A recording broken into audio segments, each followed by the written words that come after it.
Good morning and जय Narayan to all my dear student. आज हम लोग पढ़ेंगे harmful effect of microorganisms या disease causing micro organisms.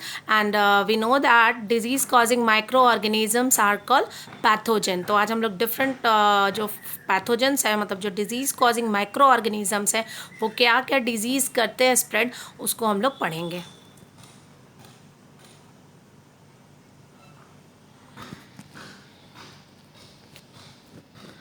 Harmful microorganism. Microorganism are harmful in many way. हाँ, micro organism हमें पता है कि बहुत ज़्यादा जो है हार्मफुल होते हैं। हम मतलब बहुत ऐसे वे हैं जिसके लिए हम लोग के लिए माइक्रो ऑर्गेनिज्म हार्मफुल। अभी तक हम लोगों ने यूज़फुल पढ़ा। अब जो हम लोग पढ़ेंगे कि क्या जो है माइक्रो ऑर्गेनिज्म हमारे लिए कैसे हार्मफुल है, इसके बारे में। Some of the microorganism cause disease in human being, plant and animal. कुछ ऐसे माइक्रो ऑर्गेनिज्म हैं जो कि डिजीज़ कॉज करते हैं, प्लांट में भी, एनिमल में भी और ह्यूमन बींग में भी।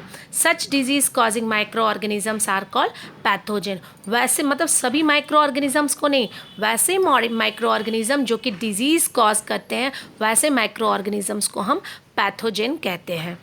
पैथोजन जब हम पैथोजन बोल रहे, it means disease causing micro organism. Okay, तो पैथोजन इंटर आवर बॉडी। हम पैथोजन जो है वो हमारे बॉडी के अंदर इंटर करता है। कैसे? थ्रू द एयर के थ्रू, जब हम सांस लेते हैं। वाटर वी ड्रिंक, जब हम पानी जो पीते हैं उसके थ्रू, या जो हम भोजन खाते हैं उसके थ्रू जो है ये पैथोजन क्या हो जाते हैं, हमारे बॉडी में इंटर कर जाते हैं। और ये जो है आपका ट्रांसमिट होता है direct contact with infected person और कैरिड थ्रू एन एनिमल। मतलब कि ये जो आपका ट्रांसमिशन जो होता है ये माइक्रो ऑर्गेनिज्म का, जैसे हम तो बोले एयर, वाटर और फूड, उसके अलावा जो हम लोग डायरेक्ट कांटेक्ट रहते हैं, मतलब एक दूसरे से मिलना जुलना, ठीक है, या किसी मतलब एक हेल्दी पर्सन जो है वो इन्फेक्टेड पर्सन से मिलते हैं, तो इस ऐसे भी जो है आपका ये डिजीज़ ट्रांसमिट होता है, या थ्रू एनिमल के थ्रू भी जो है आपको डिजीज़ ट्रांसमिट होते हैं। तो यही लिखा है कि pathogen enter our body through. यहाँ पे क्वेश्चन आ सकते हैं कि पैथोजन हमारे बॉडी में कैसे इंटर करते हैं। तो pathogen enter our body through the air we breathe, the water we drink, or the food we eat. They can also get transmitted by direct contact with an infected person or carried through an animal. Okay. और वैसे disease जो आपके फैलते, जो कह सकते हो कि छुआछूत, मतलब एक हेल्दी पर्सन से अगर आपका इन्फेक्टेड पर्सन जो के थ्रू जो डिजीज़ फैलते हैं, चाहे वो एयर के थ्रू, चाहे वाटर के थ्रू, या फूड या फिजिकल कांटेक्ट के थ्रू, ऐसे डिजीज़ को हम लोग कम्युनिकेबल डिजीज़ कहते हैं। तो microbial disease that can spread from an infected person to a healthy person through air, water, food और physical contact are called communicable disease. तो कुछ कम्युनिकेबल, देखिए यहाँ पे डिफिनेशन, बहुत ही इंपॉर्टेंट डिफिनेशंस है जो कि आपको 9th में भी पढ़ना होगा कि what do you mean by, या define the term communicable disease. तो क्या होगा?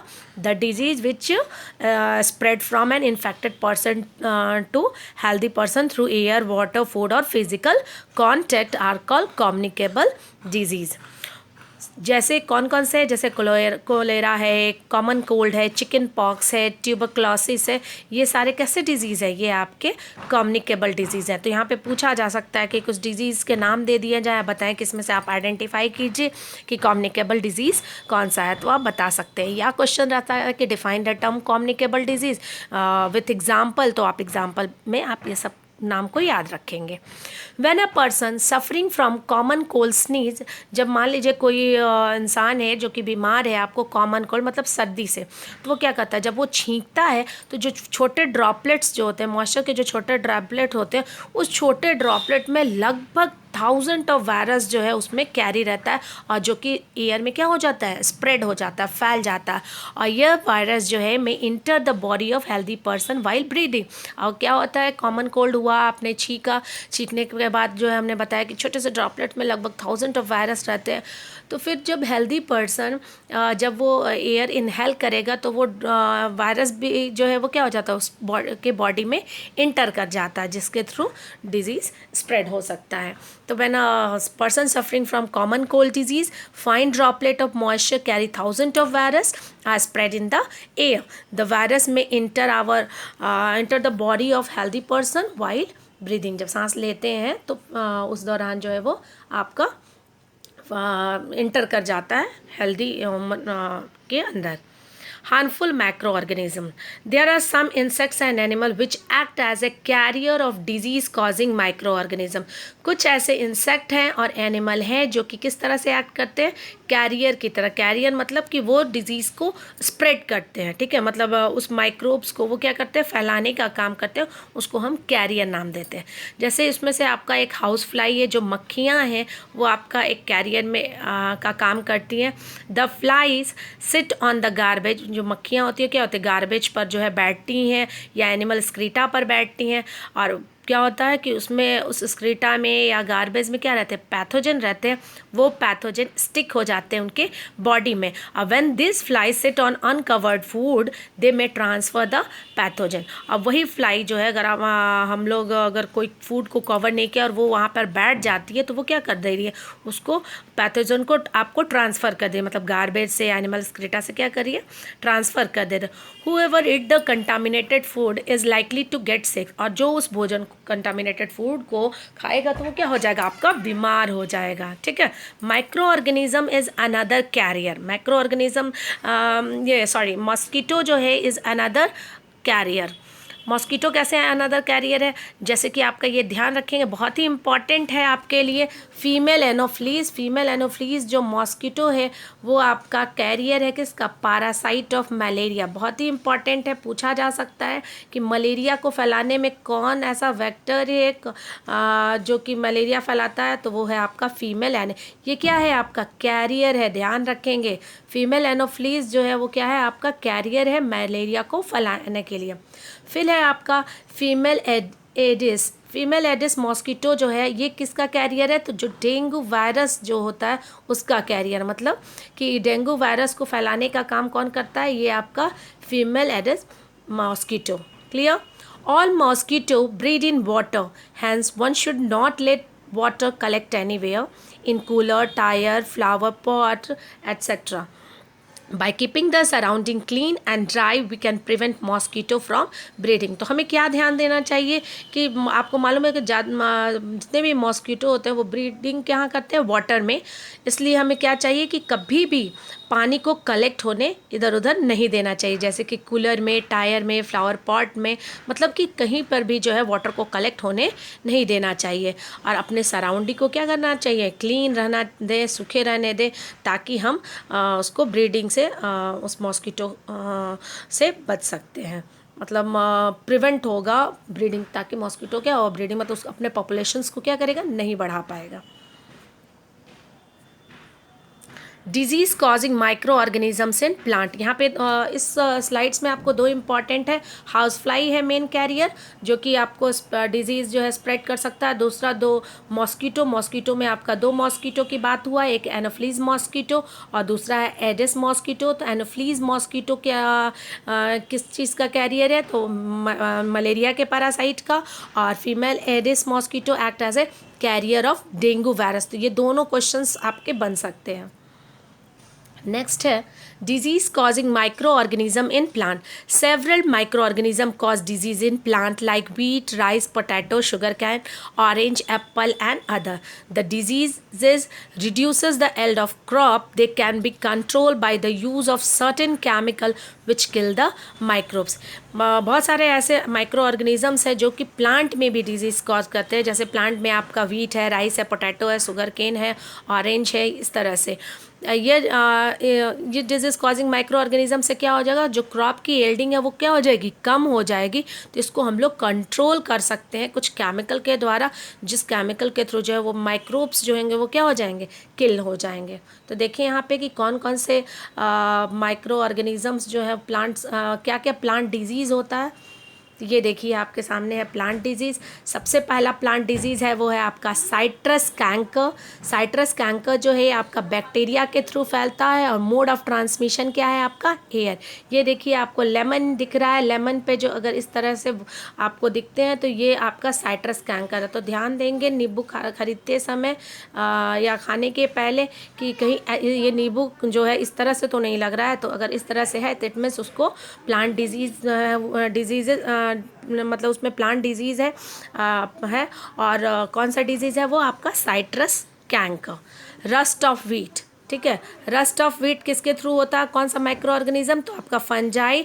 मोड ऑफ ट्रांसमिशन क्या है, एयर और सीड। याद रखेंगे, मोड ऑफ ट्रांसमिशन पूछा जाता है, कौन से माइक्रो ऑर्गेनिज्म के थ्रू ये डिजीज़ फैलते हैं, जैसे पूछ दिया कि रस्ट ऑफ व्हीट कौन से micro organism, bacteria, fungi, virus, ये सब, तो आप बताएंगे फंजाई।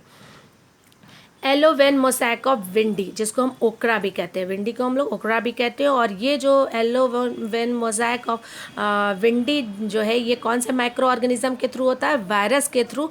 और मोड ऑफ ट्रांसमिशन क्या है इसमें, आपका इंसेक्ट्स है। तो इन डायग्राम के थ्रू आप आसानी से देख के समझ सकते हैं कि कौन से प्लांट हम खा सकते हैं, कौन से नहीं खा सकते हैं। नेक्स्ट है disease causing micro organism in animal. अब मतलब एनिमल में जो है कौन से डिजीज़ होते हैं माइक्रो ऑर्गेनिज्म के द्वारा, वो हम देखेंगे। Several micro organism not only cause disease in human and plant but also in other animal. हमने आपको बताया है कि केवल जो है ये डिजीज़ जो है माइक्रो ऑर्गेनिज्म प्लांट और एनिमल, ह्यूमन बींग में ही नहीं रहता है, ये एनिमल में भी डिजीज़ कॉज करता है। For example anthrax. Anthrax is a dangerous human and cattle disease caused by bacteria. ये एंथ्रैक्स जो है वो आपका ह्यूमन में भी होता है और कैटल में भी ये डिजीज़ होता है, और ये किसके थ्रू होता है, तो बैक्टीरिया के थ्रू होता है। तो बहुत ही इंपॉर्टेंट पॉइंट है, आप इसको ध्यान में रखेंगे कि क्या कि बैक्टीरिया के थ्रू बैक्टीरियल डिजीज़ है क्या आपका एंथ्रैक्स, जो कि आपका ह्यूमन में भी होता है और कैटल में भी होता है। तो इस चीज़ को आप ध्यान में रखेंगे। Foot and mouth disease of cattle is caused by virus. और पूछा जा सकता है क्वेश्चंस कि एनिमल में वायरस के थ्रू कौन सा डिजीज़ कॉज होता है, तो आप बताएंगे फुट एंड माउथ डिजीज़, ठीक है। Robert Koch discovered the bacterium bacillus anthracis which cause anthrax disease. यहाँ पे आपको बहुत ही इंपॉर्टेंट है, पूछा जा सकता है कि कौन ऐसे साइंटिस्ट थे, कौन ऐसे डिस्कवर किया था बैक्टीरियम बैसिलस एंथ्रेसिस, जो कि मेन कारण था एंथ्रेक्स डिजीज़ का, तो वो है आपके रॉबर्ट कोच। बहुत ही इंपॉर्टेंट क्वेश्चंस है, इसको आप ध्यान में रखेंगे। ये देखिए, ये फुट डिजीज़ है और ये दिखेगा आपको ये माउथ एंड डिजीज़, तो यही है आपका फुट एंड माउथ डिजीज़। ध्यान रखेंगे, फुट एंड माउथ डिजीज़ किसके थ्रू कॉज होता है, ध्यान देंगे आप। फुट एंड माउथ डिजीज़ जो है आपका, ये देखिए ये रहा आपका फुट एंड माउथ डिजीज़ किसके थ्रू हुआ, वायरस के थ्रू, और एंथ्रैक्स किसके थ्रू हुआ, बैक्टीरियम के थ्रू। तो ये चीज़ को ध्यान में रखेंगे। ये देखिए आपका फुट एंड माउथ डिजीज़, ये कि आपका एंथ्रैक्स। एंथ्रैक्स में क्या होता है, आपका स्किन और लंग्स जो है वो आपका इन्फेक्टेड हो जाता है। अब पढ़ेंगे हम ह्यूमन डिजीज़ के बारे में। ट्यूबरक्लोसिस, ये सारे ह्यूमन डिजीज़ हैं। Tuberculosis, measles, chicken pox, polio, cholera, typhoid, hepatitis, malaria, ठीक है। तो इसमें याद क्या रखेंगे, ट्यूबरक्लोसिस कॉजेटिव ऑर्गेनिजम्स क्या है आपके, बैक्टीरिया है, ठीक है। और मोड ऑफ ट्रांसमिशन मतलब ये जो टीबी बीमारी है ये फैलती किसके थ्रू है, तो एयर के थ्रू। इसीलिए टीबी वाले लोगों को हम लोग क्या करते हैं, अलग रखते हैं ताकि डिजीज़ जो है स्प्रेड ना रहे।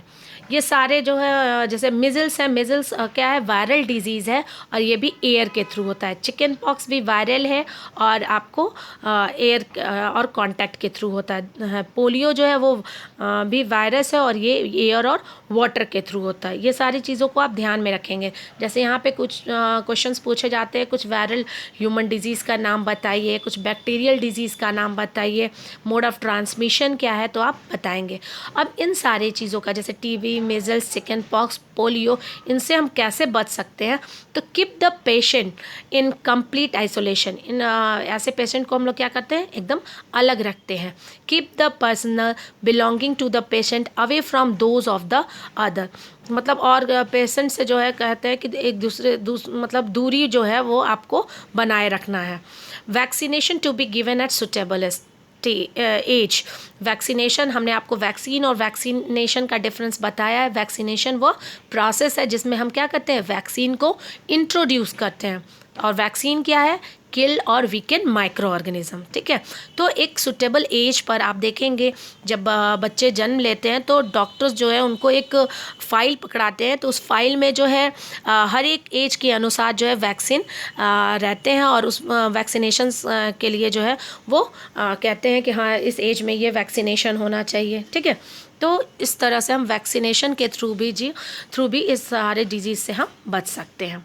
सेकेंड है पॉइंट्स में आप देखोगे कोलेरा है और टाइफाइड है। ये कोलेरा और टाइफाइड दोनों क्या है, आपका बैक्टीरियल डिजीज़ है, और दोनों वाटर के थ्रू फैलता है, और कोलेरा जो है आपका फूड के थ्रू भी फैलता है। तो इनसे कैसे बचेंगे, तो सभी चीज़ों में तो पहले आप एक वर्ड लिख ही सकते हैं, maintain personal hygiene, good sanitary habits, consume properly cooked food and boiled drinking water, और वैक्सीनेशन। तो आप देख रहे हो कॉमन क्या है, कॉमन यहाँ पे वैक्सीनेशन कॉमन है। और क्या करेंगे, टाइफाइड और कोलेरा से बचने के लिए बहुत अच्छे से कुक फूड होना चाहिए, और पानी जो हम पिए वो क्या करें, कैसा पिए, बॉयल पानी पिए, और साफ़ सफाई जो है आप मेंटेन रखें। फिर है आपका हेपेटाइटिस ए। हेपेटाइटिस ए क्या है, वायरल डिजीज़ है, और ये ट्रांसमिट कैसे होता है, वाटर के थ्रू। ठीक है, तो वाटर के थ्रू होगा तो हम क्या करेंगे, ड्रिंक बॉयल ड्रिंकिंग वाटर, मतलब जो पिएंगे वो कैसा पानी पिएंगे, ये आपका बॉयल करके। और दूसरा जो है आपका वैक्सीनेशन, वाटर जो भी आपको बोलता है मोड ऑफ ट्रांसमिशन, अगर आपका वाटर है तो आप क्या करेंगे, ड्रिंक बॉयल ड्रिंकिंग वाटर। ठीक है, वैक्सीनेशन आपने देखा कि प्रिवेंटिव मेजर्स सभी के लिए है। ठीक है, फिर है आपका मलेरिया। मलेरिया किसके थ्रू होता है, प्रोटोजोआ। ठीक है, प्रोटोजोआ क्या है आपका, वो प्लाज्मोडियम है, और फैलता किससे है, तो मॉस्कीटो। कौन सा mosquito, female anopheles mosquito. Okay, तो उसके लिए क्या करेंगे भाई, use mosquito net and repellents, spray insecticide and control breeding of mosquito by not allowing water to collect in the surrounding। ये हम लोगों ने अभी पढ़ा है कि भाई मॉस्किटो से बचने के लिए आप क्या करोगे, मॉस्किटो नेट लगाओगे, रिपेलेंट का उपयोग करोगे, जो कॉयल और आप लिक्विड्स लगाते हैं वो क्या है, उसको रिपेलेंट कहते हैं। फिर इंसेक्टिसाइड का स्प्रे करेंगे, जो पानी इकट्ठा रहता है वो इकट्ठा होने नहीं देंगे, क्योंकि आपने को अभी हमने बताया कि ये ब्रीडिंग वाटर जो है आपका क्या है, मॉस्किटो की ब्रीडिंग के लिए बहुत ही ज़्यादा हेल्पफुल होता है। तो हम कलेक्ट वाटर नहीं रहने देंगे, अपने इन्वायरमेंट को नीट और क्लीन बनाए रखेंगे। ओके, तो इसमें क्या क्या बात देना है, जैसे आपको पूछा जाए वायरल डिजीज़, तो वायरल डिजीज़ के लिए मैंने आपको बहुत इंपॉर्टेंट ट्रिक्स बताया था, मिच वर्सेस पेड़ा, M for measles, I for influenza, ठीक है, C for chickenpox, H for आपका hepatitis, P for polio, E for encephalitis, D for diarrhea, and A for AIDS। तो ये सारे क्या है, वायरल डिजीज़ है। तो आप इसमें याद रख लेंगे, ताकि आपको अगर आइडेंटिफाई करने के लिए आता है कि बैक्टीरियल डिजीज़ क्या है, वायरल डिजीज़ का नाम बताइए, तो आप आसानी से बता सकते हैं। ओके, जय नारायण टू ऑल। ओके बेटा, यहाँ पे एक हमने बहुत इंपॉर्टेंट इन्फॉर्मेशन लिखा है, बहुत ही याद रखिएगा। इन तीनों क्वेश्चन से लगभग एक क्वेश्चन पूछे जाते हैं। जैसे अभी हमने बताया आपको कि एडवर्ड जेनर ने क्या किया था, डिस्कवर्ड किया था किसका, वैक्सीन का। ठीक है, कब किया था, स्मॉल पॉक्स के लिए किया था ना वैक्सीन, और वो कब किया था, तो इन 1798। रॉबर्ट कोच ने क्या डिस्कवर किया था, बैक्टीरिया कौन सा, बैसिलस एंथ्रेसिस, जो कि क्या करता है, ये बैक्टीरिया कौन सा डिजीज़ फैलाता है, तो एंथ्रेक्स डिजीज़ फैलाता है। उसी तरह से आपका अलेक्जेंडर फ्लेमिंग ने क्या किया था, आपको पेनिसिलिन का जो है आपको डिस्कवर्ड किए थे। तो इन तीनों साइंटिस्ट का नाम आप याद रखेंगे। ओके, जय नारायण टू ऑल।